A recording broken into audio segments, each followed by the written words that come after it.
2 പെമ്മക്കൾ 2 കെട്ടെന്ന് പാവം അല്ലേ വന്നല്ലേ ഉള്ളൂ. കുറച്ച് കഴിയുമ്പോൾ പഠിക്കുമായിരിക്കും. എന്തായാലും പുഷ്പ 1000 കോടി അടിച്ചല്ലേ. അല്ലു അർജുൻ ഒരുപാട് കഷ്ടപ്പെട്ടു. എന്റെ പേടി ഐറ്റം ഡാൻസിന് സമ്മന്തയുടെ അത്രയും ഫ്രീവില്ലേ വരുമെന്നായിരുന്നു. എനിക്കുറപ്പായിരുന്നു അവളെ കുച്ചി മട്ടിൽ പൊട്ടി കണ്ടാറുണ്ട്. എല്ലാം അറിയാൻ പുഷ്പയ്ക്ക് ചില കാര്യങ്ങൾ അറിയില്ല.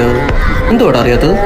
അതല്ല, എല്ലാമുണ്ട് പുഷ്പയ്ക്ക് എന്നാ ചിലതോ ഇല്ലില്ല. എന്തുമായിരിക്കും ഇല്ലാത്ത? പുഷ്പയ്ക്കില്ലാത്ത എന്തോന്നു? പുഷ്പയ്ക്കില്ലാത്ത എന്തോന്ന് കാണാടാ. എന്നാലും അതായിരിക്കുമല്ലോ. ഇത്ര നേരമൊക്കെ നീ ഇവിടെ ഇരുന്നിട്ട് എന്താടാ പഠിച്ചത്? ഔട്ട് ഓഫ് സിലബസ് ആദ്യം പഠിക്കാന്ന് വെച്ചു.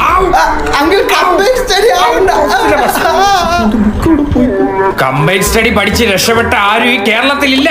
ഞങ്ങൾ ചരിത്രം തിരുത്തി എഴുതിയാലോ? ആദ്യം നീയൊക്കെ പരീക്ഷ എഴുതണം.